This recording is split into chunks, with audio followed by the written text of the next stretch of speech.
Hi everyone, Ron Crider reporting for duty today. It is Monday. It is March the 1st, the first day of the month, the third month of the year, which is March. It's my birthday month.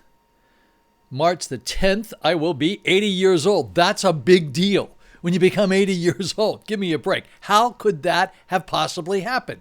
I don't get it. Hey, by the way, I was absent without leave yesterday. I didn't ask you folks if it would be okay if I didn't do the program yesterday, but I had a good reason. I had two radio stations that were off the air yesterday. Catholic station in Stewart and the Seventh-day Adventist station both were off the air, and I had to somehow or other figure out how to get them back on the air, and it was, of course, always a Comcast problem. Comcast, when it works terrific. But I got to tell you, we've had some really big issues with it lately. Down there, they had to run a whole brand new wire from the pole into the building in order to make Comcast work there. So that was a really big deal. And I spent the majority of my day from like noon until 9 or 10 o'clock last night trying to get that worked out. So I profusely apologize for being AOL. I want to say very, very, very happy birthday to Dapper Danshaw today. So this cute little kitty belongs to Ann Hallie Danshaw and George Ed Danshaw, and this is absolutely the apple of their eyes. And Dapper is 5 years old, so there she is. Doesn't she look great? Or he? I guess Dapper would be a guy, right? Probably so. Absolutely a very, very cute guy. And the Danshaws are probably some of my most loyal supporters. And they're very busy. They do well. They're busy people. So thank you so much for watching, and there's that beautiful little kitty of yours. All right, J&J is going to hit the arms of people on Tuesday in a couple of states, Indiana for sure. I don't know where else. Don't be too concerned about the fact that it's not quite as effective as the other two that are out there, the Moderna and the Pfizer, because what it does do is it does prevent you from dying. No one has died yet as a result of taking the shot, and it's protected many people, from becoming very, very ill. So it's another vaccination that's available to you, and it should be very acceptable. I heard a couple of docs say if it was up to them, they would take it. It's a one-shot vaccination. It does not have to be kept in sub-cold zero places like freezers and things like that. And it is a one-shot deal. So we'll see. But now we have 3 shots out there. We've had the lowest hospitalizations in the United States since November. That's a really good thing. So we're pretty happy about that. One other thing I want to mention before we go into these news clips that I did pick up for you today, and that is you may have seen my Facebook, and, you know, I don't want to be political, but I don't think this is political, for heaven's sakes. Boy Scouts are for Boy Scouts. The first name in their name is Boy because it's for the Boy Scouts. Boys don't want to be Girl Scouts. So I just think it's ridiculous. I know that ship has already sailed and now girls are becoming Boy Scouts. Why is this? What is going wrong with this world, for heaven's sakes? Why can't the boys just get together, young guys get together and do their thing and become really good citizens and earn the merit badges and all? I did all that stuff. I thought it was wonderful. And it didn't need any girls around to give me a hand at it. That's why the boys get together and there's some camaraderie and that sort of thing. All of a sudden when you have girls there, then it becomes, oh my goodness, well, that's not appropriate. You know, the girls are here. It's just ridiculous. It's kind of my little grandstand today to say that I really feel very strongly about the fact that Boy Scouts are for the boys and not for the girls. However, I will let it alone. That's my personal opinion. Everyone's entitled to their opinion in this country, so go ahead. You do it. Do whatever you feel is the right thing to do, but that's my opinion. All right, so I pick up these news clips. And you wonder, well, why do you throw those news clips in? I spend a lot of time searching for news clips that make sense from people that tell us things that we should listen to, and I think that sometimes you will pay more attention to them than you will to me, and that's probably a good thing. But don't forget to push the like button. All right, do that. I always like to try to get that in. First one is going to be from Fox 13 in Tampa, and it says COVID-19 is trending a little bit downward here in the state of Florida, and that's a good thing. And then New York Post. I'm trying to give you good stuff too. Everything is not doom and gloom. You guys accused me so much of being Mr. Doom and Gloom. New York Post article, which was presented on CNN, not one of my favorite networks, but Dr. Fauci said that if two people are vaccinated and they've been vaccinated for a period of time and they want to get together and they want to hug each other and so forth, that's probably okay. So, a little bit of good news on two of these little news clips that I'm going to show you, and then we will give you the numbers, and I'll catch you up on the numbers that I didn't do yesterday. Okay, so it's good to be back, to be here on Monday.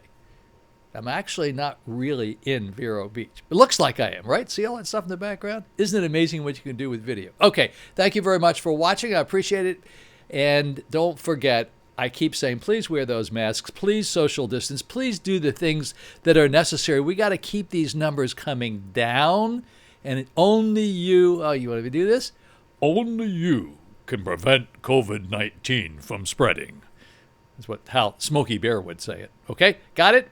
Not Smokey the Bear. It's Smokey Bear. All right, here we go. Here we go into these news clips. And then right after the news clips, you will see the numbers for today, for March the 1st. I don't have them yet because it's only 10:20 in the morning, but I will have them for you a little bit later this afternoon, probably around 3:30 or 4 o'clock. I'll get them up as quickly as I can, almost, quick as a buddy today. All right? Have a great day. Newly reported COVID-19 cases in Florida are slightly declining, averaging less than 6,000 per day. A huge change from where we were at the start of the year when we saw a 7-day rolling average of more than 12,000. Let's go on to Fox 13's Justin Matthews, who is live in Tampa. Justin, health experts say we are on our way to putting this pandemic behind us. Haley, isn't it nice to hear some optimism from health experts? The COVID-19 cases didn't end up surging in mid-February. A lot of people were afraid that was going to happen after the Super Bowl. Now, normalcy could be coming by this summer. The amount of newly reported positive COVID-19 cases throughout Florida is half of what the trend was at the start of the year. And health experts say Florida is seeing fewer and fewer cases, the number dropping ever so slightly. The water's still running downhill, or, in the right direction, but it's not running very fast. It's a pretty placid, slow flow right now. Dr. Thomas Unash is an infectious disease researcher at the University of South Florida and has been forecasting COVID-19 trends in Hillsborough, Pinellas, and Pasco counties since the pandemic began. He says on January 1st, 2021, the 7-day rolling average in Florida for new positive cases was 12,500. It peaked a week into the new year at just less than 20,000 cases. Health experts were concerned about another spike midway through February because of large gatherings during the Super Bowl, but the numbers stayed down. I think the general consensus here and also countrywide is that people really started paying attention. Dr. Unash hopes the trend will continue. There are about 6,000 cases a day, 5,500, 6,000 cases a day. If the trend continues 8 weeks or 10 weeks from now, we can expect it to be about half that, maybe 3,000 cases a day. He thinks more people are avoiding large gatherings and wearing masks. According to the models that we're running at USF, that's the one thing that makes the biggest difference right now. Much more than vaccinations, much more than anything else, is just the social distancing and wearing the masks. Even though more vaccine is becoming available, health experts say people need to continue being vigilant to prevent case numbers from increasing again. Now, with the additional vaccines coming into play, Dr. Unash says he's confident that the pandemic will be behind us by July. Haley? Perhaps a light at the end of the tunnel. Let's hope so. Justin, thank you. Even though it isn't backed by data, it's backed by common sense that if you have two vaccinated people and they want to get together, be they family members or friends that you know are vaccinated, you can start getting, as individual people, even though the risk is not zero, the risk becomes extremely low.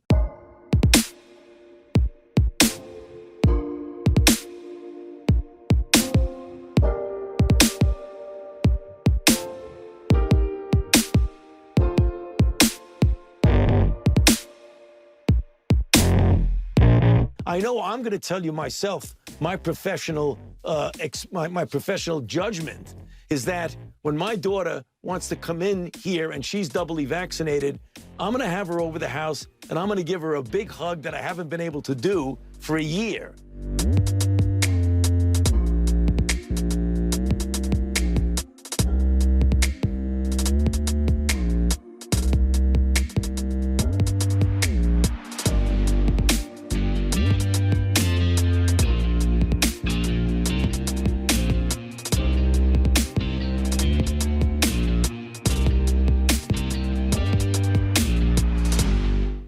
Alrighty, folks, here we go in the numbers department for Monday, March the 1st, 3:15 in the afternoon. Got these numbers in about 2:30. Then I have to massage them around and get them onto this spreadsheet so you can see them and so they begin to make some sense to you.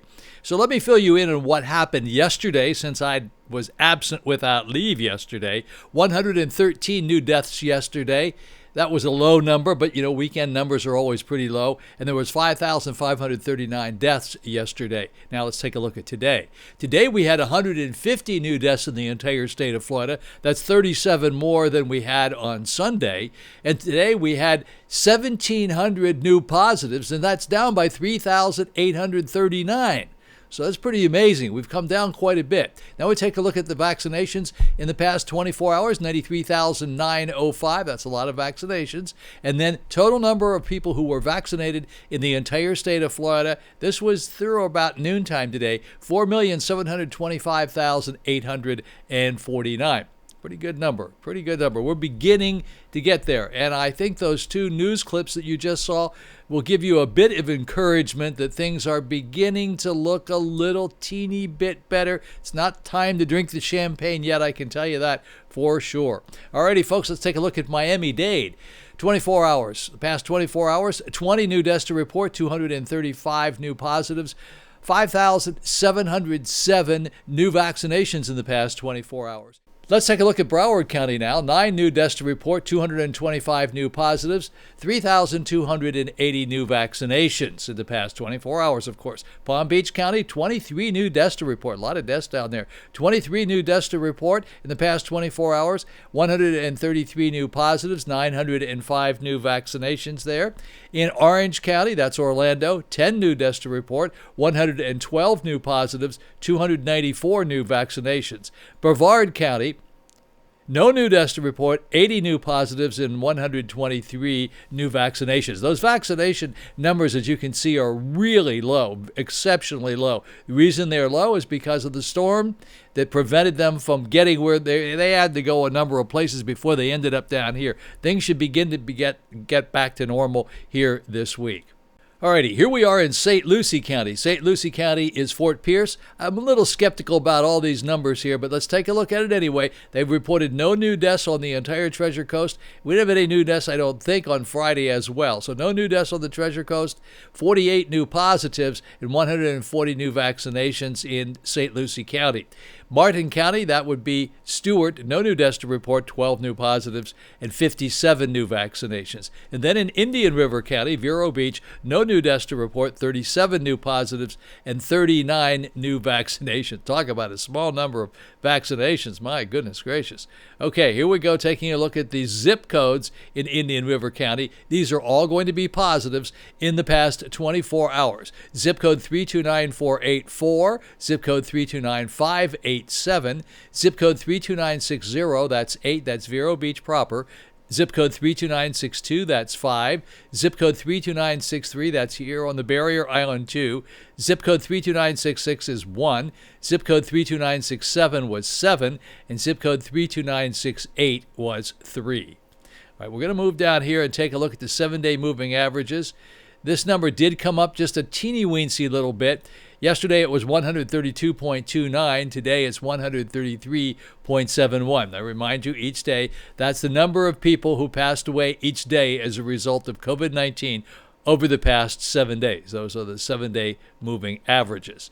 Now we're going to go over here and take a look at these states. These are the states that we report on every day, including the total number of people who have been vaccinated. This was updated at 1:28 today. Total number of administered vaccinations thus far, 76,899,978.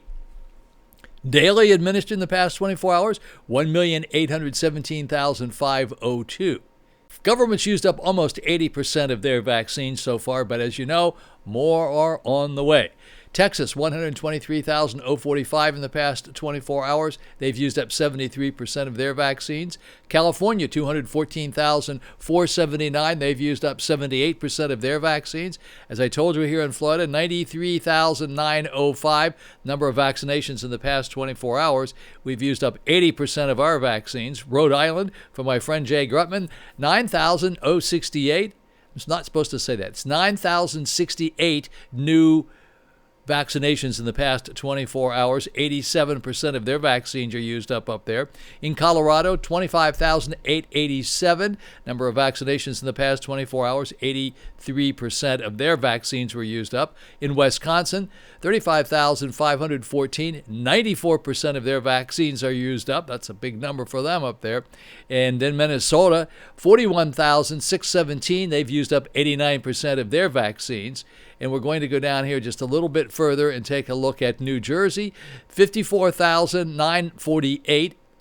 Let's make that correct. Stop with the dyslexia here. 54,984, and 83% of their vaccines were used up. Let's take a look at the state of New York, 91,983. They've used up 75% of their vaccines. In New York City, 68,139. They've used up 78% of their vaccines. It's a bad job for me to be in because I am absolutely dyslexic. If I do things earlier in the morning, I'm not as dyslexic. That probably means because I do pay better attention. All righty, let's go and take a look at these numbers over here. I'm going to make this a little bit smaller so you can see everything. These are the number of people who passed away 48 hours ago in the entire United States as a result of COVID-19. 1,284 for the entire United States, 187 for Texas, 234 for California. Florida was 113. Rhode Island was 107. This was yesterday. 6 for Colorado, none for Wisconsin, 8 for Minnesota, 14 for Jersey, and 107 for New York City. Now, these are the past 24 hours over here. Florida, 150, Minnesota, 3, Jersey, 21, and 97 for New York. It'll give you an idea where they all are. And then I always kind of keep my eye on the Dakotas to see what's going up there. Well, they had no new deaths in the past 48 hours in either one of the North Dakota or South Dakota, but they had 43 new deaths reported today. That's 24 hours ago. None in South Dakota. North Dakota had the 43. Alrighty, folks, now let's pop on over here to what we refer to as the global view. These are the absolute worst numbers. Total number of cases in the entire United States since we started, 28,637,501. Total number of deaths as a result of COVID-19 in the United States since we started, 513,905. This is the world view over here, 114,338,000. Those are the number of people who contracted COVID-19 since we started, 114,338. See, you hear that Pennsylvania accent creeping in there every once in a while? 100? Come on, give me a break, Crider. Get it together here. I worked very hard at losing that Pennsylvania accent, and now that I'm almost 80 years old, it seems to be returning. Why is that? Okay, the global deaths for the entire world as a result of COVID-19, 2,535,737. So those are the number of deaths for the entire world as a result of COVID-19. It does look like things are getting a little bit better. So all I can say to you folks, once again, please, please, please wear those masks, distance, space. You just have to really buckle down here a little bit until we get all those vaccinations out. The vaccinations are coming in pretty good. I'm not hearing a lot of complaints about the vaccines. Remember the J&J, remember this. Just because the J&J is down just a little bit, and of course they're going to start putting those in people's arms tomorrow, it's not a bad vaccine, and it does prevent you from getting quite ill, and it does prevent deaths and all that sort of thing. And aren't we really trying to do that? So you get a little bit sick, but you don't get a lot sick, and you don't die. So, and it's a one-shot deal. So it definitely is a great help. You know, I got the Moderna, and I'm happy I got the Moderna. But I'm not suggesting that the J&J isn't going to be almost equally as good. Alrighty, folks, that's what I have for you for March the 1st. Apologize for not being here yesterday, but duty called for another project that I really have to take care of with those churches, so I took care of them. But I'm back here with you again today, and I might actually be in Phoenix tomorrow. That could be possible. Scottsdale, Arizona. I expect that's where we'll probably be. So I might be doing it from there or an airplane. Who knows? Anyway, thank you very much for watching. Have a great day. Don't forget to push that like button. I would appreciate that very much. See you back here tomorrow, March the 2nd, on Tuesday. Have a great day. Have a blessed day.